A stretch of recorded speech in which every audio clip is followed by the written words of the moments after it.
बहुत अधिक होती, तथापि अजाक्स के विपरीत उन्हें अपनी साधना के लिए प्रकृति के नियमित सार की आवश्यकता होती थी। दिव्य साधना कक्ष में एक नियमित साधक को अपनी साधना में बहुत लाभ होगा, जबकि अजाक्स को अपनी सफलता के लिए अतिरिक्त आवश्यकताएं हैं। हालांकि फिर भी अजाक्स बेहद संतुष्ट था, क्योंकि वह अंततः अपनी कुछ योजनाओं को पूरा कर सका, जिनके बारे में उसने शुरू में सोचा था कि इसमें काफी समय लगेगा। सबसे पहले आइए हम दिव्य आत्मा चेतना की क्षमता को 100 मिलियन इकाई तक उन्नत करें। अजाक्स की दिव्य आत्मा चेतना की क्षमता पहले से ही 100 मिलियन यूनिट के करीब थी, और इस प्रकार अजाक्स ने इसे 100 मिलियन यूनिट तक उन्नत करने का निर्णय लिया। अजाक्स को अपना पहला गोल हासिल करने में केवल 5 मिनट लगे, क्योंकि उनका ध्यान अपने दूसरे गोल पर था। चूंकि मैंने अपने दिव्य आंतरिक जगत की प्रकृति के दिव्य सार की 100 मिलियन इकाइयां समाप्त कर दी हैं, इसलिए इसे फिर से भरने का समय आ गया है। इससे पहले जब अपने 100 वर्षीय अनुयायियों को दिव्य शरीर साधक बनने में मदद कर रहा था, तो अजाक्स को दिव्य आंतरिक दुनिया से प्रकृति के दिव्य सार की 100 मिलियन इकाइयों का उपयोग करना पड़ा। कुछ समय दिया जाए तो दिव्य आंतरिक दुनिया प्रकृति के दिव्य सार की इन 100 मिलियन इकाइयों को अपने आप ही पुनः प्राप्त कर सकती है। अजाक्स इसे जितनी जल्दी हो सके फिर से भरना चाहता था, ताकि वह भविष्य में फिर से दिव्य आंतरिक दुनिया से प्रकृति के दिव्य सार को उधार ले सके। डिंग, यजमान ने प्रकृति के आने वाले दिव्य सार को दिव्य आंतरिक जगत में मोड़ दिया है। प्रकृति के दिव्य आंतरिक जगत के दिव्य सार को पुनः भरने में उसे केवल 1 मिनट लगा। पहले उधार लिया गया। अब सबसे महत्वपूर्ण लक्ष्यों पर आते हैं। जब अजाक्स ने दिव्य साधना कक्ष में प्रवेश के लिए 2 लक्ष्य पूरे कर लिए, तो उसने दिव्य साधना कक्ष में प्रवेश के अपने तीसरे और मुख्य उद्देश्य पर ध्यान केंद्रित किया। अब समय आ गया है कि मैं अपने दिव्य अंतःकरण में अर्धदिव्य पौधों की दूसरी आवश्यकता को पूरा करूं। दुनिया। चेहरे पर हल्की मुस्कान के साथ अजाक्स ने अपने दिव्य कक्ष में 7 अर्धदिव्य पौधों पर ध्यान केंद्रित किया। भीतर की दुनिया। दिव्य साधना कक्ष 3। अजाक्स की दिव्य आंतरिक दुनिया में 6 स्वर्गीय सार एकत्रित करने वाले पेड़ और एक राक्षस बेल उद्यान रूप थे। ये पौधे दिव्य श्रेणी के पौधे बनने के लिए अपनी 3 विकासात्मक आवश्यकताओं में से एक को पहले ही पूरा कर चुके हैं। इन पौधों को विकसित करने के लिए दूसरी आवश्यकता ये थी कि अजाक्स उन्हें प्रकृति के दिव्य सार की 1 अरब इकाई उपलब्ध कराए। यह कोई कठोर आवश्यकता नहीं थी, लेकिन इसके लिए कुछ समय की आवश्यकता थी, क्योंकि प्रकृति के दिव्य सार की 1 अरब इकाइयां अजाक्स के लिए कोई छोटी राशि नहीं थी। उसकी दिव्य आंतरिक दुनिया में प्रकृति के दिव्य सार की 1 अरब इकाइयों की सीमा है, और बेशक वह इसका उपयोग तब तक नहीं कर सकता जब तक कि वह इसे नष्ट नहीं करना चाहता। हालांकि दिव्य संवर्धन कक्ष की बदौलत अजाक्स इन 7 भावी दिव्य पौधों में से प्रत्येक के लिए प्रकृति के दिव्य सार की 1 अरब इकाइयों की आपूर्ति आसानी से कर सकता है। यहाँ तक कि दिव्य साधना कक्ष के साथ भी मैं सभी 7 पौधों को प्रकृति के दिव्य सार की 1 अरब इकाई की आपूर्ति नहीं कर सकता, लेकिन मुझे इस दिव्य ग्रेड साधना कक्ष में फिर से प्रवेश करने के अधिक अवसर मिल सकते हैं। अजाक्स ने मोटा मोटा हिसाब लगाया और दिव्य साधना कक्ष में प्रवेश करने के अपने मुख्य लक्ष्य पर ध्यान केंद्रित किया। ड्रैगन 9 स्वर्गों की उड़ान। स्विश। 7 पौधों में से मेरी पहली पसंद मॉन्स्टर वाइन थॉर्नी होगी। अजाक्स ने अपनी साधना तकनीक बताते हुए चुपचाप कहा। यद्यपि स्वर्गीय सार संग्रह वृक्षों से होने वाले लाभ दैत्य बेल की तुलना में अधिक हैं, फिर भी अजाक्स ने दैत्य बेल को प्रथम वरीयता दी। चूंकि साथी रूप में राक्षस बेल दिव्य स्तंभ में प्रवेश कर सकती है और दिव्य भोर क्षेत्र में परीक्षणों के लिए महत्वपूर्ण प्रतीत होती है, इसलिए अजाक्स ये देखना चाहता था कि क्या वह गार्डन रूप में राक्षस बेल से लाभ उठा सकता है। इसके अलावा भले ही उसने राक्षस बेल को अपनी पहली पसंद के रूप में चुना हो, फिर भी वह कम से कम 2 और स्वर्गीय सार संग्रह वृक्षों के लिए दूसरी विकासवादी आवश्यकता को पूरा कर सकता था। Ads by pub future. डिंग, मेजबान ने 1 मिनट तक साधना की और मॉन्स्टर वाइन थॉर्नी को प्रकृति के दिव्य सार की 100 मिलियन इकाइयों की आपूर्ति की। डिंग, मेजबान ने 1 मिनट तक साधना की और राक्षस बेल थॉर्नी में प्रकृति के दिव्य सार की 100 मिलियन इकाइयों को अवशोषित किया। डिंग, मेजबान। जल्द ही समय बीतता गया और देखते ही देखते 10 मिनट बीत गए जब अजाक्स ने उसकी दिव्य आंतरिक दुनिया में राक्षस बेल की आपूर्ति की। चलिए आगे बढ़ते हैं और बाद में मॉन्स्टर वाइन में हुए बदलावों की जांच करते हैं। खेती करते समय अजाक्स आंशिक रूप से अपना ध्यान सोचने पर केंद्रित कर सकता था, हालांकि वह राक्षस बेल में होने वाले परिवर्तनों को रोक नहीं सकता था। चूंकि वह दिव्य साधना कक्ष में कोई समय बर्बाद नहीं करना चाहता था, इसलिए अजाक्स ने पूरी तरह से साधना पर ध्यान केंद्रित किया। डिंग, मेजबान ने 1 मिनट तक साधना की और स्वर्गीय सार संग्रह वृक्षों में से एक को प्रकृति के दिव्य सार की 100 मिलियन इकाई प्रदान की। डिंग, मेजबान ने 1 मिनट तक साधना की और प्रकृति के दिव्य सार की 100 मिलियन इकाइयों को स्वर्गीय सार संग्रह वृक्षों में से एक में अवशोषित कर लिया। डिंग, मेजबान। राक्षस बेल को आवश्यक प्रकृति के दिव्य सार की आपूर्ति करने के बाद अजाक्स ने स्वर्गीय सार संग्रह वृक्षों को प्रकृति के दिव्य सार की 1 अरब इकाइयों की अगली खेप की आपूर्ति की। अब तक अजाक्स ने दिव्य साधना कक्ष के अंदर 26 मिनट बिताए और राक्षस बेल और एक स्वर्गीय सार एकत्रीकरण वृक्ष के लिए दूसरी विकासवादी आवश्यकता को पूरा किया। एड्स बाय पब फ्यूचर जारी रखना। अजाक्स ने आगे बढ़ते हुए दूसरे स्वर्गीय सार संग्रह वृक्ष पर ध्यान केंद्रित किया। डिंग मेजबान ने 1 मिनट तक साधना की और प्रकृति के दिव्य सार की 100 मिलियन इकाइयों को स्वर्गीय सार एकत्रित करने वाले वृक्षों में से एक को आपूर्ति की। डॉट डिंग दिव्य कौशल जेड एसेंस बर्स्ट एक कूलडाउन में प्रवेश कर गया है। कौशल हटा दिया जाएगा। डिंग वर्तमान में मेजबान की खेती की गति 100,000 गुना है। ठीक 4 मिनट के बाद अजाक्स को अपेक्षित सिस्टम नोटिफिकेशन प्राप्त हुआ, जिससे उसके चेहरे पर कड़वी मुस्कान आ गई। हालांकि उसने फिर भी अपनी साधना तकनीक का प्रसार जारी रखा। इस दूसरे दिव्य सार संग्रह वृक्ष के लिए मुझे अभी भी प्रकृति के दिव्य सार की 600 मिलियन इकाइयों की आवश्यकता है, लेकिन मैं दिव्य साधना कक्ष छोड़ने से पहले अगले आधे घंटे तक 300 मिलियन इकाइयों को अवशोषित कर सकता हूँ। अजाक्स ने अपनी भविष्य की योजनाओं के लिए गणना की। दिव्य साधना कक्ष में उनके साधना सत्र का शेष आधा घंटा। बहुत तेज खेती करना हमेशा से ही उबाऊ था। हालांकि विशेष स्थानों में खेती करते समय किसी भी किसान को ऊब नहीं होती थी। इसके अलावा वे और अधिक खेती करना चाहते थे और अजाक्स भी यही चाहता था। हालांकि अब समय आ गया है कि वह अपनी खेती को तुरंत समाप्त कर दे। From the web powered by Zergnet. The truth about the two broke girls cast is so sad. A anchor Trump's killer figure is a sight to see. यद्यपि मैंने दिव्य साधना कक्ष के अंदर केवल 1 घंटा बिताया है, लेकिन बाहरी दुनिया में ये केवल 1 मिनट है और इस बार लाभ मेरी अपेक्षा से कहीं अधिक है। अजाक्स ने दिव्य साधना कक्ष छोड़ने के अपने मूड को बढ़ाने के लिए अपने लाभों के बारे में सोचा, हालांकि इसने उसे और भी अधिक अनिच्छुक बना दिया। दिव्य साधना कक्ष में साधना सत्र समाप्त हो गया है। साधक को दिव्य साधना कक्ष से बाहर भेज दिया जाएगा। कृपया वापस आते ही अपने अगले कार्य का विवरण जांच लें। जब अजाक्स दिव्य साधना कक्ष में जिस स्तंभ पर खड़ा था वहां से गायब हो गया, तो उसके सिर में परिचित प्राचीन आवाज गूंज उठी। स्विश। दिव्य स्तंभ के बाहर सियोरा एक कमल के फूल पर आराम कर रही थी जो प्रकाश से घिरा हुआ था। हरी बाधा। उसके सामने आत्मिक जानवरों की 1 दर्जन से अधिक लाशें पड़ी थीं जिनके सिर कटे हुए थे। अलग हो गया। सियोरा के हाथों में 1 दर्जन से अधिक विशालकाय बैलें छटपटा रही थीं तथा उसके हाथों से छूटने के लिए संघर्ष कर रही थीं। हालांकि 1 मीटर से भी कम लंबाई वाली ये विशालकाय बैलें कैसे बच सकती थीं उससे। अंतिम क्षण में ये देखकर कि अजाक्स गायब हो गया है और सियोरा अकेली है, दिव्य भोर क्षेत्र में प्रवेश करने वाले कई पुनः विकसित आत्मिक जानवरों ने उस पर हमला कर दिया। हालांकि ड्रैगन क्षेत्र के इन आत्मिक जानवरों को यह नहीं पता था कि सियोरा उतनी ही शक्तिशाली थी। अजाक्स के रूप में वास्तव में सियोरा का दिव्य लकड़ी नियम 51 के जागृति प्रतिशत तक पहुंच गया था, जो कि अजाक्स के दिव्य नियमों के जागृति प्रतिशत से बहुत अधिक था। जब अजाक्स आएगा तो उसे सुखद आश्चर्य होगा। सियोरा को उम्मीद थी कि सेलेस्टियल से लौटने पर अजाक्स के चेहरे पर आश्चर्य का भाव होगा। खेती कक्ष। दिव्य स्तंभ का दूसरा कार्य। मानव साधकों के अलावा विभिन्न आत्मिक पशु और राक्षस दिव्य उदय संप्रदाय से टिकट खरीदकर दिव्य उदय क्षेत्र में प्रवेश कर गए। दिव्य भोर क्षेत्र में प्रवेश करने वाले अधिकांश आत्मिक जानवर प्रतिभाशाली थे, जिन्हें सम्राट क्षेत्र में पुनः विकसित किया जा सकता था। हालांकि जब वे सियोरा द्वारा मारे गए तो वे अपने मूल पशु रूप में लौट आए। लाश से थोड़ी दूरी पर बैठी सियोरा धैर्यपूर्वक अजाक्स की प्रतीक्षा कर रही थी। स्वूश। कुछ ही समय में अजाक्स ने दिव्य साधना कक्ष में 1 मिनट का अपना साधना एकांतवास पूरा कर लिया। क्या जैसी कि उम्मीद थी, जब अजाक्स दिव्य स्तंभ के सामने आया तो लाशें देखकर वह चौंक गया। उन्हें इस बात पर आश्चर्य नहीं हुआ कि सियोरा उनकी देखभाल करने में सक्षम थी, बल्कि उन्हें इस बात पर आश्चर्य हुआ कि उनकी अनुपस्थिति के 1 मिनट के भीतर ही कितने प्रतिभागी वहां उपस्थित हो गए। यद्यपि उन्होंने दिव्य साधना कक्ष के अंदर 1 घंटा बिताया, लेकिन दिव्य भोर क्षेत्र में केवल 1 मिनट ही बीता है। मेरे स्तंभ के बाद जितना अधिक आएगा उतना ही यह मेरे विनी के लिए फायदेमंद होगा। अजाक्स ने चुपचाप अपने मन में सोचा और उसे सियोरा की बिल्कुल भी चिंता नहीं थी, क्योंकि वह जानता था कि वह कितनी मजबूत थी। पब फ्यूचर द्वारा विज्ञापन। मेरी पत्नी बहुत शक्तिशाली है। अब से मैं तुम्हारी देखभाल में रहूंगा। अजाक्स ने सियोरा की प्रशंसा की और उससे उसकी रक्षा करने को कहा। तुम्हें मेरी सुरक्षा की आवश्यकता नहीं है। सियोरा अजाक्स की प्रशंसा सुनकर खुश हुई, हालांकि वह स्पष्ट बात कहना नहीं भूली। सिरोआ ने अजाक्स को जवाब देने का कोई समय नहीं दिया और कसम खाकर कहा, अब से मैं लड़ूंगी और तुम किनारे से देखते रहोगे। आप। अजाक्स कुछ कहना चाहता था, हालांकि जब उसने सियोरा की आंखों में गंभीरता देखी तो उसने अपने शब्द निगल लिए और सहमति दे दी।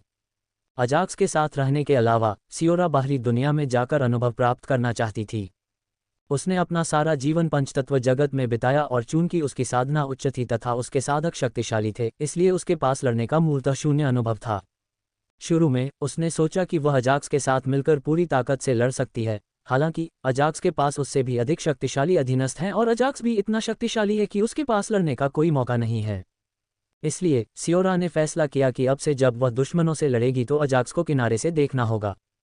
जहां तक अजाक्स का प्रश्न है तो उसके साथ सहमत होने के अलावा वह इस बारे में कुछ नहीं कर सकता था, क्योंकि उसका मानना था कि सियोरा को युद्ध का अनुभव होना चाहिए।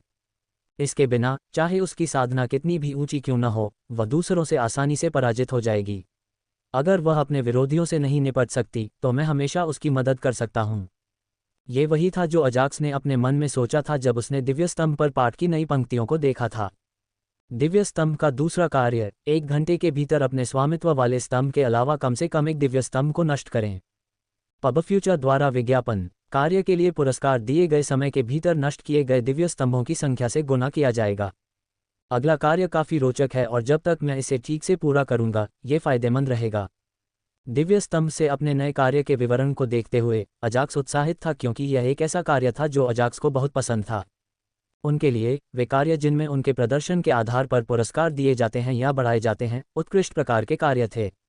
जहां तक अन्य दिव्य स्तंभों को नष्ट करने की बात है तो अजाक्स इसके लिए इंतजार नहीं कर सकता था। लेकिन मेरे दिव्य स्तंभ का क्या होगा? अगर मैं अपना दिव्य स्तंभ छोड़ दूं तो दूसरे दिव्य स्तंभों के मालिक भी मेरी खदान को नष्ट करने के लिए दौड़ पड़ेंगे, है न? जब अजाक्स को इस नए कार्य में निहित समस्या का एहसास हुआ तो उसकी भौहें तन गईं। अब तक सभी ने अपना पहला कार्य पूरा कर लिया था और दूसरा कार्य भी शुरू कर दिया था, जबकि अजाक्स दिव्य साधना कक्ष के अंदर साधना कर रहा था। अपने विचारों के बीच अजाक्स ने देखा कि दिव्य स्तंभ पर पाठ की और अधिक पंक्तियां दिखाई देने लगीं, जिससे उसकी भौहें और भी अधिक तन गईं। दूसरे कार्य के दौरान दूसरों के दिव्य स्तंभों को नष्ट करने का प्रयास करते समय आपको अपने स्वयं के स्तंभ की रक्षा करनी होगी। यदि आप 1 घंटे के भीतर कम से कम एक दिव्य स्तंभ को नष्ट नहीं कर सकते या आपका दिव्य स्तंभ नष्ट हो जाता है तो आप मर जाएंगे। दूसरे कार्य की कठिनाई अचानक सामान्य से बढ़कर मृत्यु तक पहुंच गई है।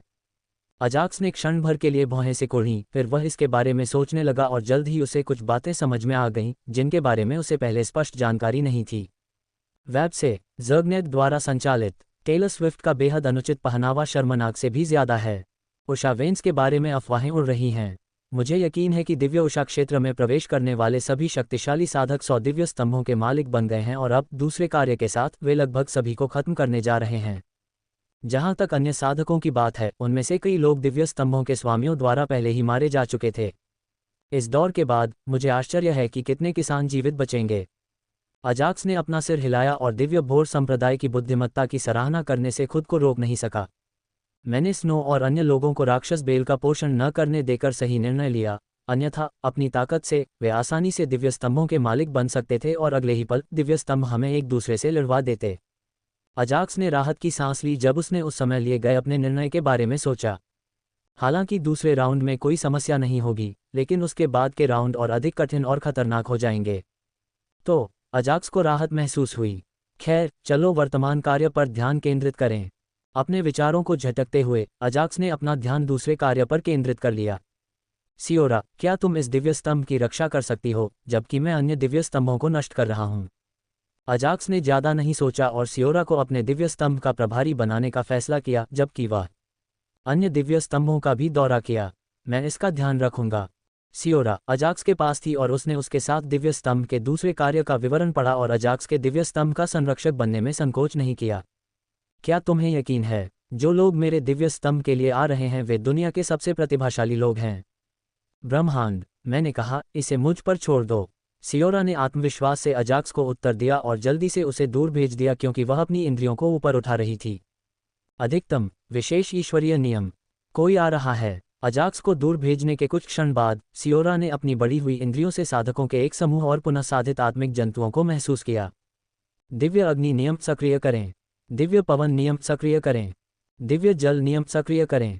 विरोधियों के पिछले समूह के विपरीत नए आए लोगों ने पीछे नहीं हटते हुए सियोरा पहुंचने से पहले ही अपने दिव्य नियमों को सक्रिय कर दिया। हे सियोरा ने आने वाले किसानों पर एक आकस्मिक नज़र डाली और मोटे तौर पर उनकी गिनती की। सम्राट क्षेत्र साधक जो अपने दिव्य नियमों को सक्रिय करते हैं वे इतने शक्तिशाली हो जाते हैं कि एक उच्च स्तरीय सम्राट क्षेत्र साधक भी पराजित हो जाता है यदि वह अपने दिव्य नियमों को सक्रिय नहीं करता है। इसलिए जब आने वाले साधकों ने देखा कि सियोरा अपने दिव्य नियम को सक्रिय नहीं कर रही है, तो उन्हें विश्वास हो गया कि वे सियोरा को आसानी से हरा सकते हैं, चाहे उसके पास कोई भी तुरुप का पत्ता क्यों न हो। मुझे एक सुंदरी को मारने से नफरत है। पुची। बूम। पब फ्यूचर द्वारा विज्ञापन। एक साधक सियोरा के पास पहुंचा और टिप्पणी करते हुए उसे मारने ही वाला था। हालांकि इससे पहले कि वह अपनी बात पूरी कर पाता, एक छोटा सा बीज उसके सिर में घुस गया और उसका सिर तरबूज की तरह फट गया। क्या? अपने सामने खून का दृश्य देखकर बाकी किसान स्तब्ध रह गए। यदि सियोरा ने अपना दिव्य नियम सक्रिय कर लिया होता तो वे इस दृश्य से आश्चर्यचकित नहीं होते। हालांकि वह एक ऐसे साधक को मारने में सक्षम थी जिसने अपना दिव्य नियम सक्रिय किए बिना ही अपना दिव्य नियम सक्रिय कर लिया था। सभी लोग सावधान रहें। एक साधक ने अपने साथियों को चेतावनी दी क्योंकि वह एक ही बार में सियोरा को मारने का अवसर तलाश रहा था। दिव्य वन नियम सक्रिय करें। एक साधक को आश्चर्यचकित करने के बाद सियोरा को पता था कि वह अपने दिव्य नियम के बिना सभी को नहीं हरा सकती। इस प्रकार उसने अपना दिव्य वन नियम सक्रिय कर दिया। स्वूश। अगले ही क्षण सियोरा को अपने अंदर शक्ति का एक अंतहीन उभार महसूस हुआ, जिससे उसे ऐसा महसूस हुआ कि वह पूर्ण शक्ति वाली अमर शक्ति है। यह लानत है। उसने विशेष दिव्य नियमों में से एक को जागृत कर दिया। तो फिर आप एक वन एल्फ से क्या उम्मीद करते थे? अपने जीवन के लिए दौड़ें।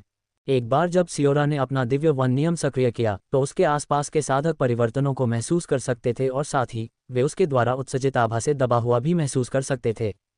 पब फ्यूचर द्वारा विज्ञापन। दैवीय नियमों को कई प्रकारों में वर्गीकृत किया गया है और इनमें से एक प्रकार सामान्य, विशेष, दुर्लभ और महाकाव्य या पौराणिक प्रकार के दैवीय नियम थे। दिव्य नियम जैसे दिव्य अग्नि नियम, दिव्य जल नियम, दिव्य वायु नियम और ऐसे मूल तत्व प्रकार के दिव्य नियम सामान्य दिव्य नियमों के अंतर्गत आते हैं। इन्हें साधकों द्वारा आसानी से जागृत किया जा सकता है और साथ ही इनके जागरण प्रतिशत की प्रगति अन्य दिव्य नियमों की तुलना में अपेक्षाकृत आसान थी। विशेष दिव्य नियमों के अंतर्गत वे दिव्य नियम आते हैं जिन्हें जागृत करना थोड़ा कठिन होता है तथा केवल कुछ विशेष जातियों से संबंधित साधक ही उन्हें जागृत कर सकते हैं। उदाहरण के लिए, कल्पित बौने दिव्य वन नियम या दिव्य लकड़ी नियम को जागृत कर सकते हैं, जेड ड्रैगन दिव्य जेड नियम को जागृत कर सकते हैं, दानव दिव्य दानव नियम को जागृत कर सकते हैं और जानवर दिव्य पशु नियम को जागृत कर सकते हैं। बेशक सभी कल्पित बौने, ड्रैगन, दानव और जानवर इन दिव्य नियमों को जागृत नहीं कर सकते हैं, लेकिन केवल कुछ विशेष लोग जिन्हें भाग्यशाली भी कहा जाता है उन्हें जागृत कर सकते हैं और सियोरा ऐसी ही भाग्यशाली वन एल्फ थी। यहाँ तक कि दिव्य भोर क्षेत्र में प्रवेश करने वालों में से भी 10% से कम लोगों ने विशेष दिव्य नियमों को जागृत किया है। केवल इसी से कोई यह बता सकता है कि विशेष दिव्य नियमों को जागृत करना कितना कठिन है। दुर्लभ और महाकाव्य दिव्य नियमों को तो और भी कम। जहाँ तक दुर्लभ और महाकाव्य दिव्य नियमों का प्रश्न है, वे बहुत दुर्लभ हैं और ब्रह्मांड में शायद ही कोई उन्हें जागृत कर पाया हो, और यदि किसी ने उन्हें जागृत भी कर लिया हो तो वे इसके बारे में डींग नहीं मार सकते जब तक कि वे दूसरों द्वारा उनका शिकार न होना चाहें। अपनी दुनिया में युवा प्रतिभाओं के रूप में वे बता सकते थे कि सियोरा ने एक विशेष दिव्य नियम को जागृत किया था और जागृति प्रतिशत 30% से कम नहीं था। जिस क्षण उन्हें यह एहसास हुआ कि सियोरा का दिव्य नियम न केवल विशेष था बल्कि उसकी जागृति प्रतिशत भी बहुत अधिक थी, तो उन्होंने उससे लड़ने में संकोच नहीं किया। हालांकि वे सभी लगभग 300-500 साल पुराने थे, लेकिन उनका जीवनकाल 10,000 साल से ज्यादा था।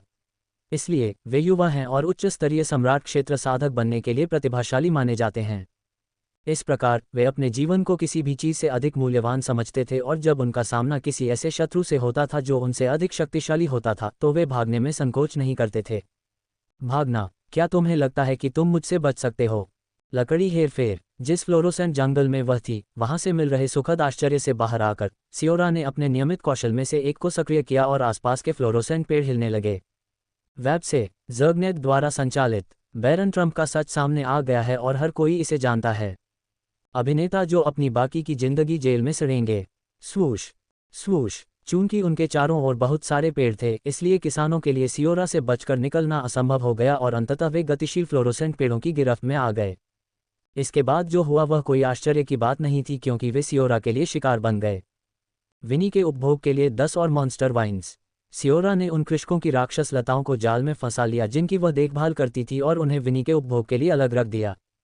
दूर एक काले रंग की छोटी लोमड़ी एक फ्लोरोसेंट पेड़ पर बैठी हुई सब कुछ देख रही थी।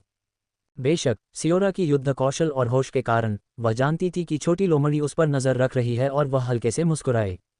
स्वूश। जैसा कि उससे दिव्य वन शासन अपेक्षा की जाती है, इस वन में उसे पराजित करने वाला कोई नहीं है। निकटतम दिव्य स्तंभ की ओर भागते समय अजाक्स को उस स्थिति के बारे में पता चला जिसे सियोरा ने अभी अभी संभाला था और उसने 4 आंखों वाले भूत लोमड़ी के कंधे पर थपथपाया।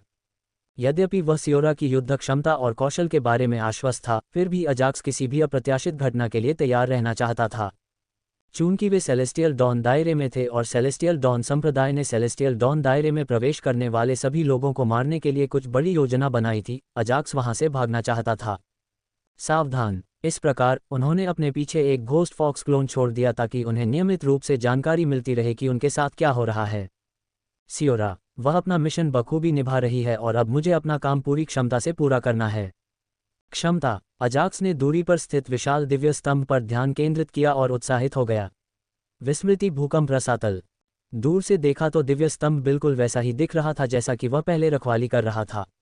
इससे पहले कि अजाक्स वहां पहुंच पाता, साधकों का एक समूह पहले से ही दिव्य स्तंभ के मालिक से लड़ रहा था।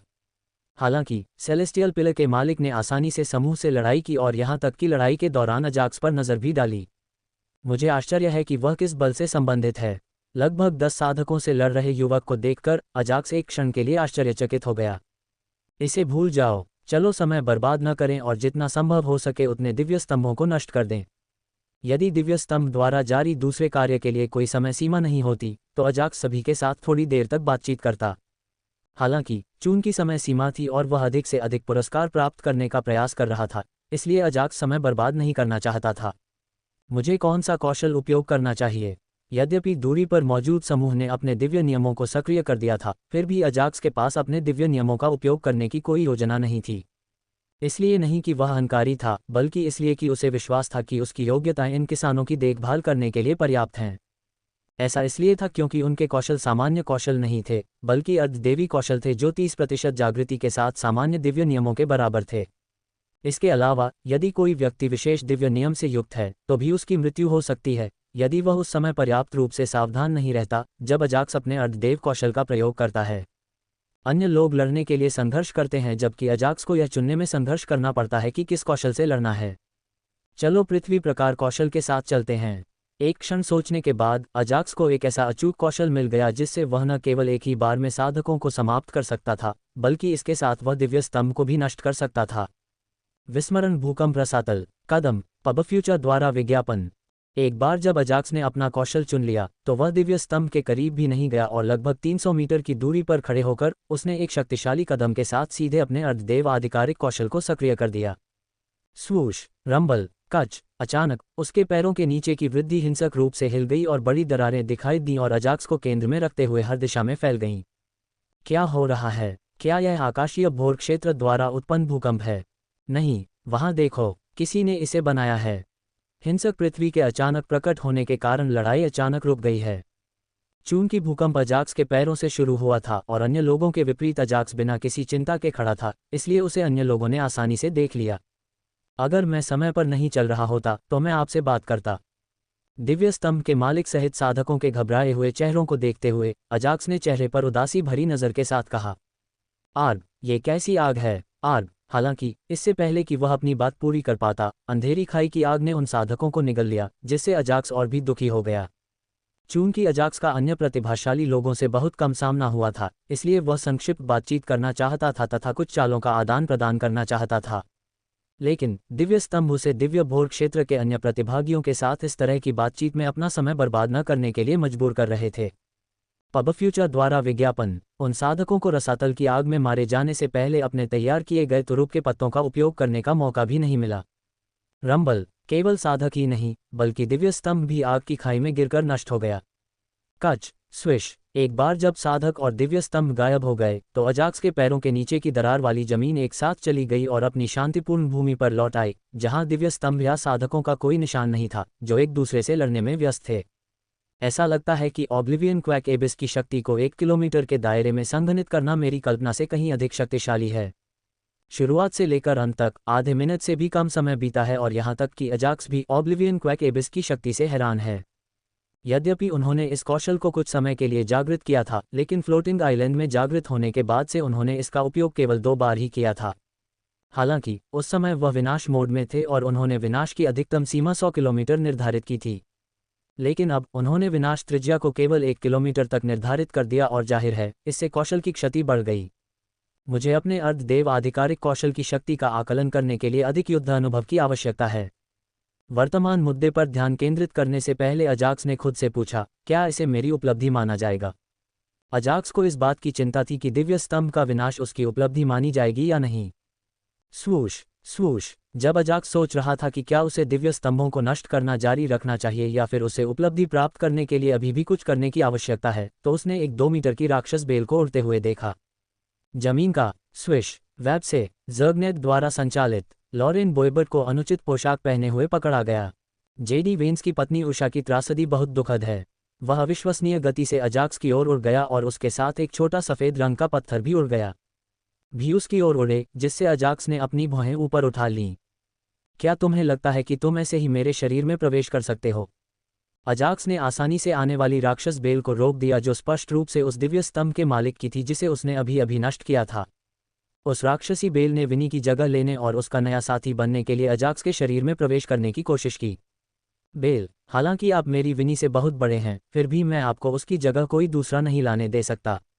जिस तरह मॉन्स्टर वाइन 200 जोड़ साल पुरानी थी, अजाक्स इसे अपने 100 जोड़ साल पुराने से बदलना नहीं चाहता था।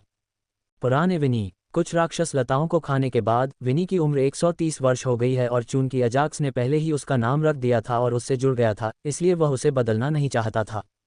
जहां तक उम्र के अंतर की बात है, तो अजाक्स विनी को 200 जोड़ साल से अधिक पुराने मॉन्स्टर वाइन को निगलने की अनुमति दे सकता है और इसके विकास को गति दे सकता है। भले ही 100% भक्षण दक्षता न हो, कम से कम 50% तो होगी ही। सही। अजाक्स को इस बात की उत्सुकता हुई और उसने अपने प्रतिद्वंद्वी की राक्षस बेल को अपने राक्षस को खिलाना शुरू कर दिया। बेल, इस पत्थर के बारे में क्या? आक्रामक मॉन्स्टर वाइन के विपरीत, व्हाइटस्टोन ने उसके शरीर पर आक्रमण करने की कोशिश नहीं की। इसके बजाय वह अजाक्स के सामने मडरा रहा था, मानो वह उसे उठा ले, इसका इंतजार कर रहा हो। प्रतिभागी को अपने प्रतिद्वंद्वी के सेलेस्टियल को सफलतापूर्वक नष्ट करने के लिए बधाई। स्तंभ। जिस क्षण अजाक्स ने इसे उठाया, उसने आकाशीय भोर स्तंभ की परिचित प्राचीन आवाज सुनी। उसके सिर पर हाथ रखकर उसे बधाई दी। विनाश जारी है। ओह! जब अजाक्स ने अपने मन में प्राचीन आवाज द्वारा बधाई की घोषणा सुनी तो उसने राहत की सांस ली। दिव्य स्तंभ के विनाश के साथ उन्होंने अंततः कार्य पूरा कर लिया। हालांकि पुरस्कार केवल कार्य के लिए निर्धारित 1 घंटे की समय सीमा के अंत में ही जारी किए जाएंगे। इसके अलावा अपने शेष समय के दौरान अजाक्स या तो अपने दिव्य स्तंभ की रक्षा कर सकता था या वह अपने पुरस्कारों को बढ़ाने के लिए और अधिक दिव्य स्तंभों को नष्ट करना जारी रख सकता था। इसका उल्लेख पहले ही किया जा चुका है जब दिव्य स्तंभ दूसरा कार्य जारी कर रहा था और अजाक्स ने पहले ही योजना बना ली थी कि उसे अपना दूसरा कार्य कैसे पूरा करना है। चूंकि सियोरा पहले से ही दिव्य स्तंभ की रक्षा कर रही है, इसलिए मैं अधिक दिव्य स्तंभों को नष्ट करने पर ध्यान केंद्रित कर सकता हूँ। दिव्य स्तंभ से मिलने वाले पुरस्कार काफ़ी अच्छे थे और वह अपने पुरस्कारों को बढ़ा सकता था। अजाक्स इसे लेकर काफ़ी उत्साहित था। यदि मैंने जिन कृषकों को मार डाला था उनमें से अन्य राक्षस लताओं को भी मार दिया होता, तो इससे विनी को अपनी आयु बढ़ाने में बहुत सहायता मिलती। अपनी राक्षस बेल को अपने आकार से दुगनी राक्षस बेल को निगलते हुए देखकर अजाक्स को आशा थी कि अन्य राक्षस बेलें भी जमीन से ऊपर आ जाएंगी। हालांकि वह जानता था कि वह और भी कुछ मांग रहा था, इसलिए उसने अपना सिर हिलाया और उन राक्षस लताओं के बारे में अब और न सोचने का फैसला किया। अब इस प्रक्रिया को तेज करने का समय आ गया है। ये देखते हुए कि अजाक्स के लिए दिव्य स्तंभ को नष्ट करना काफ़ी आसान था, वह स्पष्ट रूप से दी गई समय सीमा के भीतर यथासंभव अधिक से अधिक दिव्य स्तंभों को नष्ट करना चाहता था। इस प्रकार उसने दिव्य स्तंभों को नष्ट करने के अपने मिशन को गति देने का निर्णय लिया। पब फ्यूचर द्वारा विज्ञापन। आकाशीय पवन लबादा। गति बढ़ाने के लिए अजाक्स ने स्पष्टतः अपने अर्धदेव आधिकारिक कौशलों में से एक का उपयोग किया। आकाशीय कदम। दिव्य चरण के अलावा अजाक्स को अगले दिव्य स्तंभ तक पहुंचने में केवल कुछ सेकंड लगे। ठीक उसी तरह जैसे पिछले दिव्य स्तंभ को उसने नष्ट कर दिया था, साधक उसके चारों ओर लड़ रहे थे। चलो इस दिव्य स्तंभ को जला दें। पहले की तरह अजाक्स ने बातचीत में अपना समय बर्बाद नहीं किया और सीधे अपने अर्धदेव आधिकारिक कौशल के साथ हमला किया। पारगेट्री का आलिंगन। स्विश। एक बार जब अजाक्स ने कौशल को सक्रिय किया तो प्रकृति के दिव्य सार की सैकड़ों इकाइयां अजाक्स की दिव्य आत्मा चेतना से गायब हो गईं। दूसरी ओर उसके शरीर के बाहर नरक की आग का एक प्रचंड वलय प्रकट हुआ जिसका केंद्र अजाक्स था और जिसकी त्रिज्या केवल 1 किलोमीटर थी, ठीक उसी तरह जैसे उसने अपने पहले के अर्धदेवाधिकारिक कौशल ऑब्लिवियन क्वैक एबिस का उपयोग किया था। जब क्षति की सीमा को 100 किलोमीटर से 1 किलोमीटर तक संघनित किया जाता है तो कौशल की शक्ति में भारी अंतर से वृद्धि हो जाएगी और चाहे साधकों ने अपना दिव्य नियम सक्रिय किया हो या नहीं, वे इसके खिलाफ बचाव नहीं कर सकते। यही कारण था कि अजाक्स अपने किसी भी दिव्य नियम का प्रयोग न करने के प्रति आश्वस्त था, क्योंकि उसने उन्हें बाद के लिए बचा कर रखा था, जहां उसे दिव्य भोर क्षेत्र छोड़ने के बाद एक कार्य पूरा करना था। बूम! दिव्य स्तंभ के चारों ओर लड़ रहे उन साधकों के पास अजाक्स द्वारा किए गए अचानक हमले से बचने का कोई समय नहीं था। इससे पहले कि वे इसे महसूस करें, उनकी आत्मिक चेतना से प्रकृति का सार पानी की तरह वाष्पित हो जाता है और उसके बाद उनका रक्त और शरीर ही बचता है, केवल राख। पब फ्यूचर द्वारा विज्ञापन। जहां तक दिव्य स्तंभ का प्रश्न है, वह भी राख में बदल गया तथा पीछे एक सफेद रंग का पत्थर रह गया जो धीरे धीरे अजाक्स की ओर उड़ गया। प्रतिभागी को अपने प्रतिद्वंद्वी के सेलेस्टियल को सफलतापूर्वक नष्ट करने के लिए बधाई। स्तंभ। नष्ट हुए दिव्य स्तंभों की संख्या 2। जल्द ही उसके सिर में प्राचीन आवाज से परिचित घोषणा सुनाई दी। इसके अतिरिक्त प्राचीन आवाज ने एक और बात कही, जिसमें उसने नष्ट किए गए दिव्य स्तंभों की कुल संख्या के बारे में बताया। अच्छा, अजाक्स उन घोषणाओं से संतुष्ट था क्योंकि उसने देखा कि उसके हाथ में मौजूद सफेद पत्थर भी पहले की तरह गायब हो गया। मॉन्स्टर वाइन के बारे में क्या? इसके बाद अजाक्स अगले दिव्य स्तंभ की ओर नहीं भागा, बल्कि वह दिव्य स्तंभ के मालिक की राक्षस बेल की प्रतीक्षा करने लगा। मुझे यह मत बताना कि मैंने उस राक्षस बेल को जलाकर राख कर दिया। हालांकि अजाक्स ने सभी साधकों को राख में बदल दिया, अजाक्स ने सोचा कि राक्षस बेल अपने पहले के अनुभव से राख में नहीं बदल जाएगा। इससे पहले अपने मालिक को उसके ऑब्लिवियन क्वैक एबिस्ट से एबिसल फायर द्वारा निगल लिए जाने के बावजूद मॉन्स्टर वाइन अभी भी जमीन से बाहर उड़ गई थी। इसलिए अजाक्स इस निष्कर्ष पर पहुंचा कि चाहे वह कुछ भी करे, सेलेस्टियल पिलर से संबंधित राक्षस बेल को कोई नुकसान नहीं पहुंचेगा और वह उसका नया साथी बनने के लिए उसके पास आएगा। From the web, powered by Zergnet. Strange things about Chelsea Clinton's marriage no one mentions. Malia Obama stunning transformation is a sight to see. लगता है तुम्हें कुछ नहीं मिलेगा। अपने मॉन्स्टर वाइन को देखते हुए, जो अभी भी पिछले 200 जोड़ वर्षों के मॉन्स्टर वाइन को खा रहा था, अजाक्स ने अपना सिर हिलाया। स्विश! हालांकि इससे पहले कि वह अपनी बात पूरी कर पाता, अजाक्स ने दिव्य स्तंभ की राख में हल्की हलचल देखी, जिससे उसकी इंद्रियां सतर्क हो गईं। स्विश! जल्द ही उसने एक परिचित 200 जोड़ वर्ष पुराने मॉन्स्टर वाइन को अविश्वसनीय गति से अपनी ओर उड़ते देखा, जिसे अजाक्स ने पकड़ लिया। मेरा अनुमान सही है, दिव्य स्तंभ राक्षस लताओं की रक्षा करता है। अजाक्स सही अनुमान लगाकर खुश हो गया और अगले सेलेस्टियल की ओर भागने से पहले उसे एक तरफ रख दिया। स्तंभ। उनकी मॉन्स्टर वाइन, विनी ने अभी भी अपना पिछला भोजन पूरा नहीं किया है और इस प्रकार अजाक्स ने एक और उच्च स्तरीय भोजन प्रदान नहीं किया। कुछ और क्षणों के बाद अजाक्स एक अन्य दिव्य स्तंभ तक पहुंच गया और उसे आसानी से नष्ट कर दिया तथा एक अन्य उच्च स्तरीय राक्षस बेल प्राप्त कर ली। अजाक्स ने अगले 1 घंटे तक ऐसा करना जारी रखा और लगभग 30 दिव्य स्तंभों को नष्ट कर दिया। 5 दिव्य स्तंभों को नष्ट करने के अलावा अजाक्स ने अपने दिव्य नियमों का उपयोग नहीं किया और इन 5 दिव्य स्तंभों की रक्षा करने वाले लोग स्पष्ट रूप से शीर्ष स्तर के प्रतिभाशाली लोगों के थे। जगत। उनमें से एक को शैडो व्हील्स एक्ट के सदस्यों के एक समूह द्वारा संरक्षित किया गया था, जहां अजाक्स ने दिव्य थंडर नियम का इस्तेमाल किया था जो दुर्लभ दिव्य नियम के अंतर्गत आता है और उनके खिलाफ काफी प्रभावी था। दिव्य अंधकार नियम। दूसरे की रक्षा पवित्र स्वर्गीय संप्रदाय के मुख्य शिष्यों द्वारा की जाती थी। उनके विरुद्ध दिव्य अंधकार उनके दुर्लभ दिव्य पवित्र शासन के विरुद्ध था।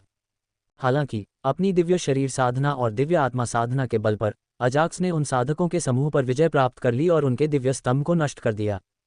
शेष 3 ड्रैगन क्षेत्र से संबंधित बलों के स्वामित्व में थे। वे greater fire dragons, greater frost dragons और ग्रेटर पॉइजन ड्रैगन्स हैं। ड्रैगन मानव साधकों की तुलना में अधिक शक्तिशाली थे और चूंकि इनमें से प्रत्येक ड्रैगन को अपने अपने संसार में प्रतिभाशाली माना जाता था, इसलिए अजाक्स को मानव साधकों द्वारा संरक्षित दिव्य स्तंभों की तुलना में थोड़ा अधिक समय लगा। मुझे लगता है कि अब मुझे वापस चले जाना चाहिए। दूसरे कार्य के लिए दिया गया समय कुछ ही मिनटों में पूरा हो जाएगा। इसलिए अजाक्स पुरस्कार के लिए अपने दिव्य स्तंभ पर वापस जाना चाहता था। स्वूश स्वूश। चूंकि उसका अर्धदेवता आधिकारिक कौशल एथरियल विंडक्लोक अभी भी सक्रिय था, इसलिए अजाक्स को देरी की चिंता नहीं थी। डिंग। मेजबान की मॉन्स्टर वाइन, विनी, ने 220 साल पुरानी मॉन्स्टर वाइन को पूरी तरह से खा लिया है और सफलतापूर्वक 1000 साल की उम्र तक पहुंच गई है। अपने दिव्य स्तंभ की ओर बढ़ते समय अजाक्स को अपने राक्षस बेल के बारे में एक सिस्टम अधिसूचना प्राप्त हुई। अंत में ये 200 जोड़ वर्ष पुरानी मॉन्स्टर वाइन को खाने के बाद 200 वर्ष पुरानी मॉन्स्टर वाइन बन गई। सिस्टम नोटिफिकेशन की जांच करते हुए अजाक्स मुस्कुराया। एक बार जब अजाक्स ने दिव्य स्तंभों को नष्ट करने का अपना मिशन शुरू किया तो उसने 30 दिव्य स्तंभों को सफलतापूर्वक नष्ट कर दिया और उन दिव्य स्तंभों के मालिकों से संबंधित 30 राक्षस बेलें प्राप्त कीं। उनमें से आधे मॉन्स्टर वाइन 200 साल पुरानी हैं।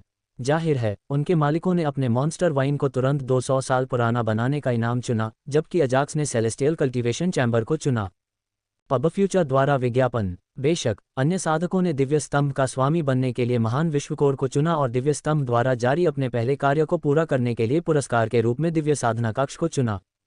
अजाक्स ने उन राक्षस लताओं को संग्रहित कर लिया और केवल 200 जोड़ वर्ष पुरानी राक्षस लताओं को ही अपनी राक्षस लता को खिलाया और उच्च भक्षण क्षमता की कमी के कारण विनी को अपनी आयु को 150 से 1000 वर्ष तक सफलतापूर्वक बढ़ाने के लिए 10 ऐसी राक्षस लताओं को खाना पड़ा। खैर, अजाक्स खुश था कि आखिरकार यह 1000 साल पुराना हो गया था, क्योंकि वह जानता था कि यह राक्षस बेल की दूसरी क्षमता को जागृत करने का समय था। डिंग, मेजबान की मॉन्स्टर वाइन अपनी दूसरी क्षमता जागृत कर रही है। डिंग, सिस्टम मेजबान को सुझाव देता है कि वह अपनी मॉन्स्टर वाइन को अधिक मॉन्स्टर वाइन से खिलाए, जिससे एक अच्छी द्वितीय क्षमता जागृत होने की संभावना बढ़ जाती है। क्या मैं इसकी दूसरी क्षमता के जागरण को प्रभावित कर सकता हूँ?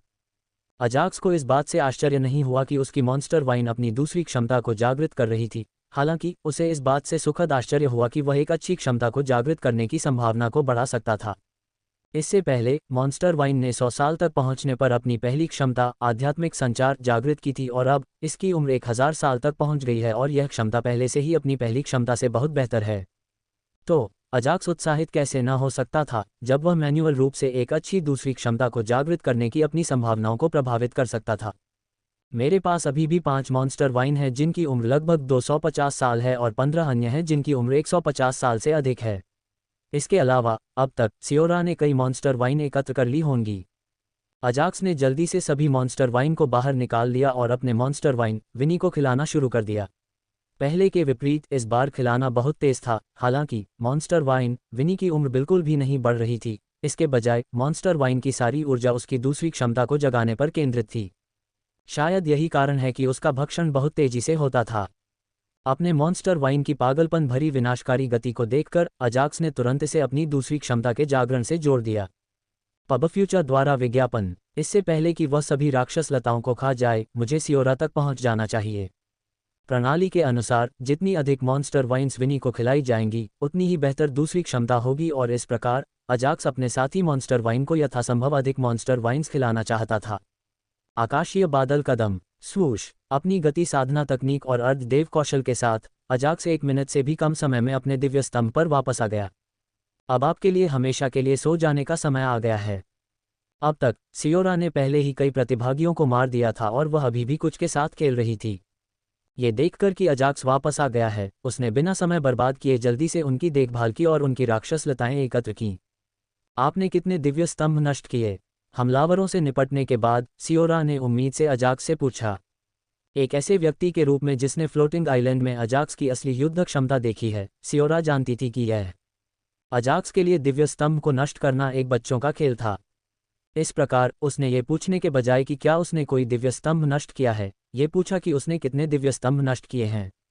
एक अनुमान करें। अजाक्स ने उसे कोई उत्तर नहीं दिया, इसके बजाय उसने सियोरा से राक्षस लताएं ले लीं और उसे अनुमान लगाने के लिए कहा।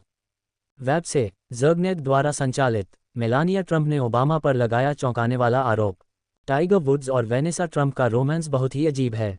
उसके उत्तर की प्रतीक्षा करते हुए अजाक्स ने नव एकत्रित मॉन्स्टर वाइन्स को अपनी विनी को खिला दिया और उसे खाने दिया। 25। सियोरा ने एक क्षण सोचा और एक संख्या बताई जो उसे सही लगी। बंद करना। अजाक्स मुस्कुराया और उसे संदेह में रखे बिना उसने बताया, 30। मैंने 30 दिव्य स्तंभों को नष्ट कर दिया है और यदि समय सीमा न होती तो मैं सभी दिव्य स्तंभों को नष्ट कर देता। यदि कोई उसकी बातें सुनता तो उसे लगता कि अजाक्स अपनी शेखी बघार रहा है। हालांकि सियोरा को इसमें संदेह नहीं था और उसने इस पर विश्वास किया। जल्द ही अजाक्स ने 2 चीज़ों की प्रतीक्षा करते हुए दिव्य स्तंभों को नष्ट करने के अपने मिशन के बारे में अधिक जानकारी साझा की। एक, मॉन्स्टर वाइन की दूसरी क्षमता का जागरण पूरा करना। 2, दूसरे कार्य को पूरा करने के लिए 1 घंटे की समय सीमा निर्धारित की गई ताकि उसे 1 घंटे की मेहनत का पुरस्कार मिल सके। समय बीतता रहा और आखिरी कुछ मिनट बिना किसी आश्चर्य के बीत गए, क्योंकि जिन दोनों चीज़ों का अजाक्स इंतजार कर रहा था वे आखिरकार पूरी हो गईं। आकाशीय स्तंभ का दूसरा कार्य पूरा करने के लिए प्रतिभागी को बधाई। 1 घंटे के भीतर। डिंग, बधाई हो, मेजबान की मॉन्स्टर वाइन ने अपनी दूसरी क्षमता को सफलतापूर्वक जागृत कर लिया है। 2 सूचनाएं, एक दिव्य स्तंभ से संबंधित प्राचीन आवाज से और दूसरी सिस्टम से, दोनों एक ही समय में आईं, जिससे उसे दोहरी खुशी मिली। उदार पुरस्कार। चलो पहले दिव्य स्तंभ से मिलने वाले पुरस्कारों की जांच करें। यद्यपि अजाक्स अपने मॉन्स्टर वाइन की दूसरी क्षमता के बारे में उत्सुक था, फिर भी अजाक्स सेलेस्टियल पिलर से शीघ्रता से पुरस्कार प्राप्त करना चाहता था। इस बार उसने 30 दिव्य स्तंभों को नष्ट कर दिया था, जबकि उसे केवल एक दिव्य स्तंभ को नष्ट करना था। इसलिए अजाक्स दिव्य स्तंभ से मिलने वाले पुरस्कारों के बारे में अधिक उत्सुक था। इसलिए अजाक्स ने दिव्य स्तंभ की ओर देखा जहां पाठ की पंक्तियां दिखाई देने लगीं। प्रतिभागी ने 30 दिव्य स्तंभों को नष्ट कर दिया है। पुरस्कार की गणना तदनुसार की जाएगी। प्रथम पंक्ति में बैठे अजाक्स के चेहरे पर मुस्कान आ गई, क्योंकि वह पुरस्कार विकल्पों पर ध्यान केंद्रित कर रहा था। पहले कार्य को पूरा करने के लिए पुरस्कार इस प्रकार हैं। एक दिव्य विश्व कोर X1। एक दिव्य विश्व से संबंधित विश्व कोर जो साधक को उसके दिव्य नियमों के जागरण प्रतिशत को बढ़ाने में बहुत मदद कर सकता है। 2 एक नियम तोड़ने वाला क्रिस्टल X3। पब फ्यूचर द्वारा विज्ञापन। एक विशेष वस्तु जो साधकों के शरीर पर दिव्य नियमों के जागरण प्रतिशत की सीमा को 10% तक तोड़ सकती है। 3 राक्षस बेल में दिव्यता का जागरण। इसके साथ साधक की साथी बेल को एक दिव्य राक्षस बेल में विकसित होने और साधक के साथ स्वर्गीय क्षेत्रों में चढ़ने का मौका मिलता है। 4 एक उच्च विश्व वृक्ष बीज। स्वर्गीय लोकों से नीचे विश्व वृक्ष का उच्चतम ग्रेड, और यह माना जाता है कि 1 मिलियन वर्षों तक वृक्ष का पोषण करने से एक दिव्य विश्व वृक्ष में विकसित हो जाएगा।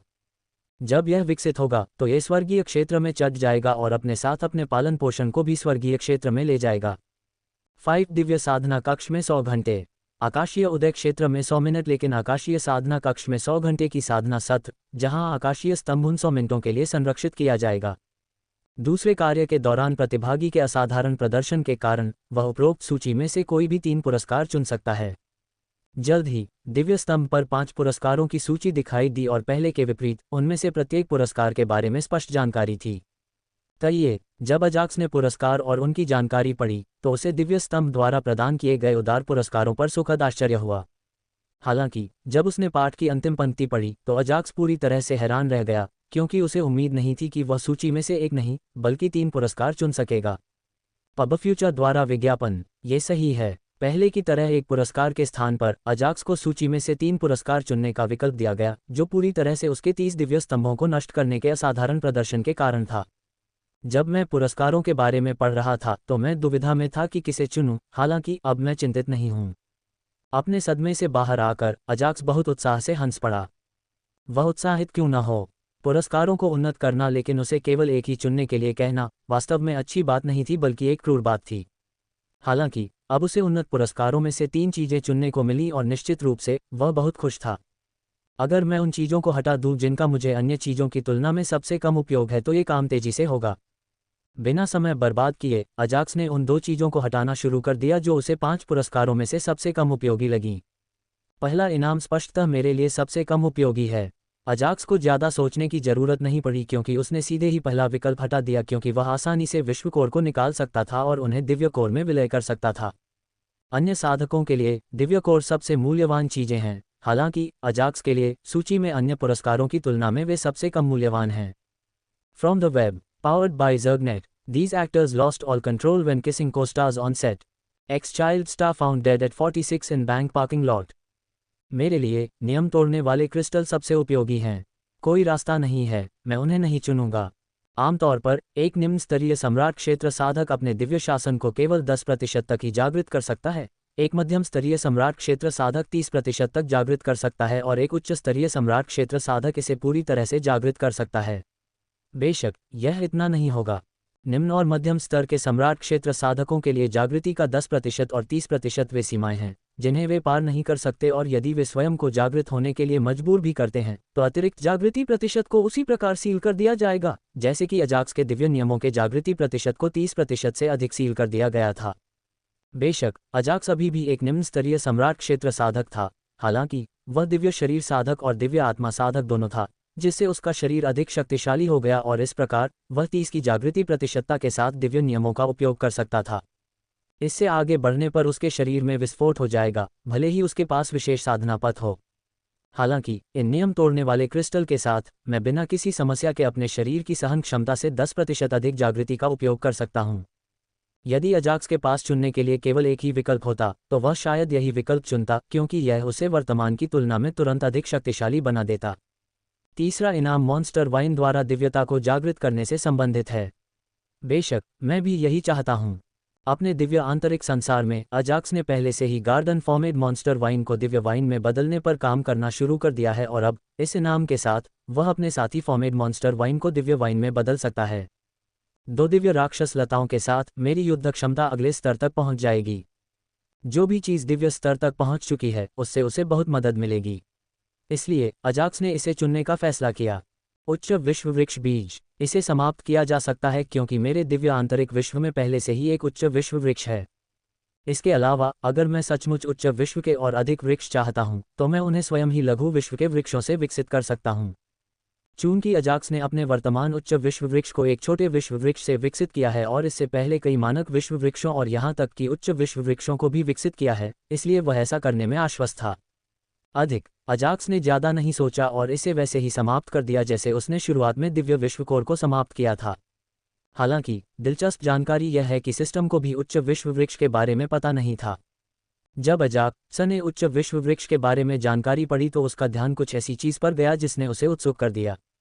नियम तोड़ने वाला क्रिस्टल। अब तक अजाक्स ने अनेक विश्व वृक्षों का पोषण किया है तथा उन्हें छोटे विश्व वृक्षों से विकसित किया है। उच्च विश्व वृक्ष उसकी दिव्य आंतरिक दुनिया में है और मानक विश्व वृक्ष उसकी विभिन्न दुनियाओं में है, जैसे बैंगनी पत्थर की दुनिया, बौने विश्व, एल्वेन विश्व और 5 तत्वीय दुनिया। यहाँ तक कि उन्होंने 3 मानक विश्व वृक्षों को उच्च विश्व वृक्षों में विकसित करके ग्रेटर फॉरेस्ट ड्रैगन की भी मदद की। विश्व वृक्षों से संबंधित कई कार्य करने के बावजूद अजाक्स को दिव्य स्तंभ द्वारा प्रदान की गई जानकारी में कुछ ऐसा मिला जिसके बारे में वह नहीं जानता था। एक दिव्य विश्व वृक्ष स्वर्गीय क्षेत्र तक चढ़ सकता है और अपने पालनहार को साथ ला सकता है। ये वह जानकारी थी जो सिस्टम को भी नहीं पता थी। ऐसा लगता है कि साधना पर आंख मूंद कर ध्यान केंद्रित करने के अलावा भी स्वर्गीय क्षेत्र में जाने के अन्य तरीके हैं। अजाक्स ने स्वर्गीय क्षेत्र में जाने के अन्य तरीकों के बारे में सोचा और इस निष्कर्ष पर पहुंचने से खुद को नहीं रोक सका।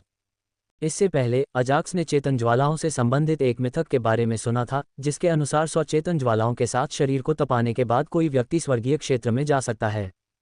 इसके अलावा अन्य मिथक भी थे, जैसे दिव्य ग्रेड हथियार, दिव्य ग्रेड गोली या दिव्य रैंक संरचना को परिष्कृत करना।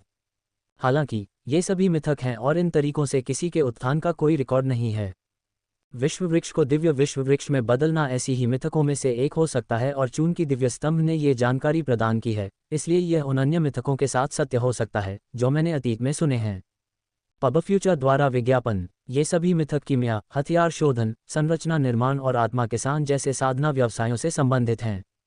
हालांकि यह आसान लग सकता है, लेकिन जिस चीज़ में दिव्यता है उसे आसानी से बनाया या पोषित नहीं किया जा सकता। इसलिए इसमें कोई आश्चर्य नहीं है कि वे सभी चीज़ें मिथक बनकर रह जाती हैं। यद्यपि यह साधकों को स्वर्गीय लोकों में जाने के लिए एक वैकल्पिक समाधान प्रदान करता है, किंतु इसे प्राप्त करना वास्तव में आसान बात नहीं है। इसके बजाय वे सिर्फ खेती पर ध्यान केंद्रित कर सकते थे जब तक कि वे इन व्यवसायों में प्रतिभाशाली न हों। मिथकों पर अपना समय बर्बाद न करना बेहतर था। हालांकि मुझे लगता है कि मैं एक और मिथक के पीछे की सच्चाई का पता लगाने की कोशिश कर सकता हूं। अजाक्स पहले से ही 100 संवेदनशील ज्वालाओं के साथ शरीर के तापमान में परिवर्तन के लक्ष्य का पीछा कर रहा था, इसलिए एक और लक्ष्य जोड़ना उसके लिए कोई बड़ी बात नहीं होगी। इसके अलावा संवेदनशील ज्वालाओं की तुलना में एक उच्च विश्व वृक्ष को दिव्य विश्व वृक्ष में विकसित करना उसके लिए अपेक्षाकृत अधिक आसान प्रतीत हुआ। ये सही है। संवेदनशील ज्वालाओं के अलावा सभी मिथकों में से अजाक्स ने दिव्य विश्व वृक्ष के पोषण और विकास के मार्ग का अनुसरण करने का निर्णय लिया। जहां तक गोलियों या हथियारों को परिष्कृत करने या संरचना बनाने जैसे अन्य मिथकों का सवाल है, अजाक्स ने उन पर अपना समय बर्बाद नहीं करने का फैसला किया क्योंकि उन्हें लगा कि उन्हें हासिल करना सबसे कठिन काम था। हालांकि मैं एक कीमिया सम्राट हूं, एक दिव्य रैंक की गोली बनाने के लिए मुझे एक दिव्य रैंक की गोली बनाने की विधि की आवश्यकता है और भले ही मेरे पास ये हो, मुझे दिव्य रैंक की सामग्री की आवश्यकता होगी जो कि खोजना बहुत मुश्किल है। हथियार शोधन और संरचना निर्माण के लिए अजाक्स के पास बहुत अधिक प्रतिभा नहीं थी और उसे उन व्यवसायों को शुरू से ही शुरू करना पड़ा जो बहुत समय लेने वाला होगा। मैं स्वर्गलोक में जाने के बाद इन व्यवसायों को अपना सकता हूँ। अन्य लोग ऐसा करने में सक्षम नहीं हो सकते, तथापि अजाक्स अपनी प्रणाली की सहायता से ऐसा कर सकता है। खैर, चलो दिव्य भोर क्षेत्र छोड़ने के बाद इनके बारे में सोचते हैं। पब फ्यूचर द्वारा विज्ञापन। अजाक्स को लगा कि वह मिथकों के बारे में बहुत अधिक सोच रहा है और उसने वर्तमान चीज़ों पर ध्यान केंद्रित करने का निर्णय लिया। इस प्रकार बिना समय बर्बाद किए उसने सीधे दिव्य स्तंभ पर दिखाई गई सूची में से अपने इच्छित 3 पुरस्कार चुन लिए। प्रतिभागियों को निम्नलिखित 3 पुरस्कार प्राप्त हुए हैं। एक नियम तोड़ने वाला क्रिस्टल X3। 2 राक्षस बेल में दिव्यता का जागरण। 3 दिव्य साधना कक्ष में 100 घंटे। प्रतिभागी को 1 मिनट में दिव्य साधना कक्ष में भेज दिया जाएगा। अंतिम पुरस्कार के बारे में अजाक्स को ज़्यादा स्पष्टीकरण की आवश्यकता नहीं थी, क्योंकि वह सेलेस्टियल कल्टीवेशन चैम्बर में 100 घंटे बिता सकता था, जिससे उसे काफ़ी मदद मिल सकती थी। दिव्य साधना कक्ष में 100 घंटे, लेकिन दिव्य भोर क्षेत्र में केवल 100 मिनट, और इन 100 मिनटों के दौरान उसका दिव्य स्तंभ दिव्य आत्मा द्वारा संरक्षित किया जाएगा। स्वूश। सबसे पहले अजाक्स के हाथ में 3 सफ़ेद और सुनहरे दोहरे रंग के क्रिस्टल दिखाई दिए। वे कोई और नहीं बल्कि नियम तोड़ने वाले क्रिस्टल थे। स्वूश। दूसरा, राक्षस बेल जिसने अभी अभी अपनी दूसरी क्षमता जागृत की थी, दिव्यता की अपनी जागृति को पूरा करने के लिए दिव्य स्तंभ में घुस गई। ये दूसरा पुरस्कार था। आइए नियम तोड़ने वाले क्रिस्टल का परीक्षण करें और देखें कि यह कितना प्रभावी है। वेब से ज़र्गनेट द्वारा संचालित टिफ़नी ट्रंप का बेबी शॉवर अधिकांश लोगों के लिए एक फैशन दुर्स्वप्न था। मिसेज डाउटफायर की नताली अब बड़ी हो गई है और आपका जबड़ा खुला रह जाएगा। चूंकि उसके पास अभी भी 1 मिनट बचा था, इसलिए अजाक्स ने सेलेस्टियल कल्टीवेशन चैम्बर में प्रवेश करने से पहले नियम तोड़ने वाले क्रिस्टलों में से एक का उपयोग करने का निर्णय लिया। कच। एक नियम तोड़ने वाले क्रिस्टल को बाहर निकालकर अजाक्स ने उसे कुचल दिया, और शीघ्र ही उसमें से एक रहस्यमयी ऊर्जा निकली। स्वूश। यह उसके शरीर में प्रवेश नहीं कर सका, बल्कि इसने उसके शरीर के चारों ओर एक पतली परत बना ली और फिर उसकी त्वचा में समा गया तथा बिना किसी निशान के गायब हो गया। डिंग। होस्ट ने नियम तोड़ने वाले क्रिस्टल का इस्तेमाल किया है। कृपया एक दिव्य नियम चुनें जिसके लिए आप जागृति प्रतिशत की सीमा को तोड़ना चाहते हैं। जल्द ही एक सिस्टम अधिसूचना प्रकट हुई जिसमें उनसे एक दिव्य नियम चुनने के लिए कहा गया। सिस्टम, मुझे मेरा दिव्य नियम उनके जागृति प्रतिशत और मुहरबंद के साथ दिखाओ। जागृति प्रतिशत। अजाक्स ने चयन नहीं किया, इसके बजाय उसने सिस्टम से अपना दिव्य नियम प्रदर्शित करने को कहा और सिस्टम ने उसके आदेश का पालन किया। डिंग। एक दिव्य थंडर नियम 30% मुहर। 2 दिव्य ज्वाला नियम 30% 58% सीलबंद। 3 दिव्य अंधकार नियम 30% 50% सीलबंद। 4 दिव्य मृत्यु नियम 30% 30% सीलबंद। 5 दिव्य पौधा नियम 30% 25% सीलबंद। 6 दिव्य जैड नियम 30% 50% सीलबंद। 7 दिव्य दानव शासन 30% 40% सीलबंद। चुनने के लिए केवल 4 विकल्प हैं। अजाक्स ने ईश्वरीय नियमों की सूची देखी, हालांकि वह केवल जागृति सीमा को ही तोड़ सकता था। उनमें से 4, मुझे कौन सा चुनना चाहिए? दिव्य जैड नियम अब मेरी युद्ध क्षमता को नहीं बढ़ा सकता, इसलिए मैं इसे खत्म कर सकता हूं। अजाक्स को दिव्य जैड नियम को खत्म करने के बारे में सोचने की जरूरत नहीं थी, क्योंकि वह वर्तमान में एक दिव्य नियम चाहता है जो उसकी युद्ध क्षमता को बढ़ाए। दिव्य ज्वाला नियम, दिव्य अंधकार नियम और दिव्य दानव नियम। दिव्य ज्वाला नियम को छोड़ा जा सकता है। अजाक्स ने इसके बारे में सोचा और दिव्य ज्वाला नियम को समाप्त कर दिया, जो एक सामान्य श्रेणी का दिव्य नियम था। दिव्य ज्वाला नियम की तुलना में अन्य 2 अपेक्षाकृत अधिक शक्तिशाली हैं क्योंकि वे विशेष श्रेणी के दिव्य नियम थे। चूंकि मैं दिव्य भोर क्षेत्र को छोड़ने के बाद अंधकार क्षेत्र में प्रवेश कर रहा हूं, इसलिए मैं दिव्य अंधकार शासन का चयन करूंगा। एक क्षण विचार करने के बाद अजाक्स ने दिव्य अंधकार नियम का चयन किया, क्योंकि अंधकार क्षेत्र में यात्रा करते समय दिव्य अंधकार नियम उसके लिए काफ़ी सहायक होगा तथा उसे वहां के जानवरों के विरुद्ध और भी अधिक शक्तिशाली बना देगा। डिंग। मेजबान ने दिव्य अंधकार नियम का चयन किया है। डिंग। अब से मेजबान अपने शरीर को नुकसान पहुंचाए बिना 10 के अतिरिक्त जागृति प्रतिशत के साथ दिव्य डार्क रूल का उपयोग कर सकता है। डिंग। जब मेजबान मध्य स्तरीय दिव्य सम्राट क्षेत्र साधक बन जाता है तो वह 60 की जागृति प्रतिशतता के साथ दिव्य अंधकार नियम का उपयोग कर सकता है। ध्यान दें, एक उस साधना स्तर पर पहुंचने पर मेजबान का शरीर दिव्य अंधकार नियम को छोड़कर 50% जागृति के साथ दिव्य नियमों का उपयोग कर सकता है। Ads by pub future 2। हालांकि इसका उपयोग करने के लिए दिव्य डार्क रूल के मूल जागरण प्रतिशत को 60% तक पहुंचना होगा। जल्द ही अजाक्स के सिर में सिस्टम नोटिफिकेशन की एक श्रृंखला प्रकट हुई, जो दिव्य डार्क रूल के लिए उसके शरीर द्वारा तोड़ी गई सीमा की व्याख्या कर रही थी। नियम तोड़ने वाले क्रिस्टल केवल दिव्य नियमों के लिए साधक के शरीर की सीमा को तोड़ते हैं और क्षमता को 10% तक बढ़ाते हैं। इसलिए भविष्य में जब अजाक्स सफलता प्राप्त कर लेगा तो दिव्य नियमों के लिए उसके शरीर की सीमा 50% तक बढ़ जाएगी। तो नियम तोड़ने वाले क्रिस्टल उस सीमा को स्थायी रूप से बढ़ा देते हैं। अजाक्स को इस बात से सुखद आश्चर्य हुआ, क्योंकि उसे उम्मीद नहीं थी कि सफलता मिलने के बाद भी इसका प्रभाव बना रहेगा। ऐसा लगता है कि जब तक मैं मध्य स्तरीय दिव्य सम्राट क्षेत्र तक पहुंच जाऊंगा, मैं ताबूतों में छिपे उन बूढ़े मरते हुए राक्षसों से भी मुकाबला कर सकता हूं।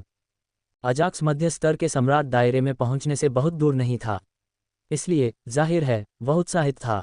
मुझे केवल एक दिव्य श्रेणी फल की आवश्यकता है और जब तक मैं दिव्य भोर संप्रदाय के नेता को मार देता हूं, मुझे 10 दिव्य फल मिल सकते हैं, जो मेरी सफलता की अंतिम शर्त को पूरा करेगा।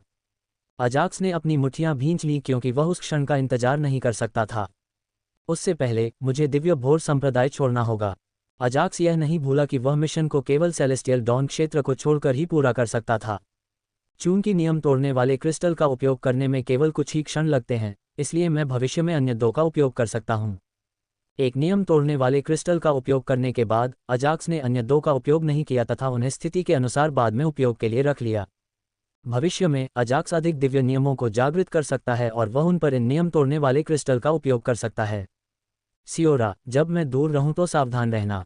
Ads by pub future. इसके तुरंत बाद अजाक्स ने सियोरा के साथ कुछ शब्दों का आदान प्रदान किया और उसे दिव्य साधना कक्ष के अंदर खेती करते समय सावधान रहने के लिए कहा। स्विश, जैसे ही उसने अपनी बात समाप्त की, अजाक्स वहां से गायब हो गया।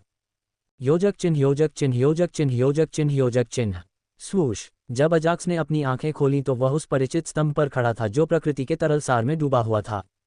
इस बार मैं अपने दिव्य आंतरिक जगत में शेष बचे स्वर्गीय सार संग्रह वृक्षों के लिए दूसरी विकासवादी आवश्यकता को पूरा कर सकता हूं। पहले की तुलना में अजाक्स 99 घंटे ज्यादा बिता सकता था, इसलिए जाहिर है उसने उन चीज़ों को पूरा करने की योजना बनाई जो वह सेलेस्टियल कल्टीवेशन की अपनी पिछली यात्रा में पूरा नहीं कर पाया था। चैम्बर, हालांकि पहले के विपरीत अजाक्स दिव्य जेड नियम जेड एसेंस बर्स्ट का उपयोग नहीं कर सकता क्योंकि उसने कुछ घंटे पहले ही इसका उपयोग किया था। फिर भी वह चिंतित नहीं थे क्योंकि उनके पास अपने लक्ष्य पूरे करने के लिए पर्याप्त समय था। दिव्य जेड नियम की अच्छी बात यह है कि यह मेरी साधना के लिए निष्क्रिय बढ़ावा है। जितना ज्यादा अजाक्स अपने दिव्य जेड नियम का इस्तेमाल करता है, उतना ही वह इससे संतुष्ट होता जाता है। अन्य दिव्य नियमों के विपरीत जिन्हें सक्रिय रूप से सक्रिय किया जाना चाहिए था, दिव्य जेड नियम का बूस्ट निष्क्रिय था और यह हर समय सक्रिय रहता है, लेकिन इसे तब ट्रिगर किया जा सकता है जब उसके आसपास प्रकृति का केवल शुद्ध सार हो। प्रकृति का सार जितना अधिक शुद्ध होगा, दिव्य जेड नियम से उसे उतनी ही अधिक साधना में वृद्धि प्राप्त होगी। चलो खेती शुरू करते हैं। 100 घंटे की साधना अवधि होने के बावजूद अजाक्स एक भी सेकंड बर्बाद नहीं करना चाहता था, इसलिए उसने बिना किसी देरी के साधना शुरू कर दी। ड्रैगन 9 स्वर्गों की उड़ान। स्वूश, शीघ्र ही प्रकृति का सघन दिव्य सार उसके शरीर में प्रवेश कर गया, हालांकि उसके पिछले सत्र की तुलना में ये काफी कम था। डॉट डिंग, मेजबान ने 1 मिनट तक साधना की और प्रकृति के दिव्य सार की 1 मिलियन इकाइयों को अवशोषित किया। बिना ज्यादा सोचे समझे अजाक्स ने खेती जारी रखी। दिव्य साधना कक्ष के बाहर, जब अजाक्स प्रकृति के दिव्य सार को आत्मसात करने में व्यस्त था, तब रॉथ और अन्य लोग दिव्य भोर क्षेत्र के विभिन्न कोनों की यात्रा पर निकले। चूंकि उन्होंने अपने शरीर में राक्षस बेल के बीज नहीं बोए थे, इसलिए साधकों ने उन पर सक्रिय रूप से हमला नहीं किया। हालांकि कभी कभी उनका सामना ड्रैगन क्षेत्र से आए साधकों या पुनः साधित आत्मिक जानवरों के समूहों से हो जाता था। अपने युद्ध कौशल के साथ उन्होंने आसानी से उनका सामना किया और दिव्य भोर क्षेत्र में अपने सौभाग्यपूर्ण मुठभेड़ की खोज की। क्या यह उस साधक द्वारा छोड़ी गई विरासत है जो स्वर्ग में चला गया था? क्षेत्र, सभी में से केवल एरन ही इतना भाग्यशाली था कि उसे सेलेस्टियल डॉन दायरे में कुछ मिल गया। वह बहुत कीमती था। दरअसल इसे भाग्य नहीं माना जा सकता। एक ऐसे व्यक्ति के रूप में जिसने पहले 3 जन्मों का अनुभव किया था, एरन गुप्त क्षेत्रों के बारे में काफ़ी जानकार था और उसे ठीक से पता था कि उसे कहाँ देखना चाहिए। इसके बावजूद उसे अपने वर्तमान स्थान तक पहुँचने के लिए काफ़ी खतरनाक रास्ते से गुजरना पड़ा। वहाँ एक विरासत है। अंततः न जाने कितने समय तक प्रतीक्षा करने के बाद मेरी चेतना का अंतिम क्षण लुप्त होने से पहले ही किसी ने मेरी विरासत ढूंढ ली। तारांकन, तारांकन, तारांकन, तारांकन। अजाक्स को सेमीफाइनल में प्रवेश करने के लिए अधिक लोकप्रियता की आवश्यकता है। कृपया उसकी लोकप्रियता बढ़ाएं। मात्र $1 में। खेती कक्ष, अल्पविराम।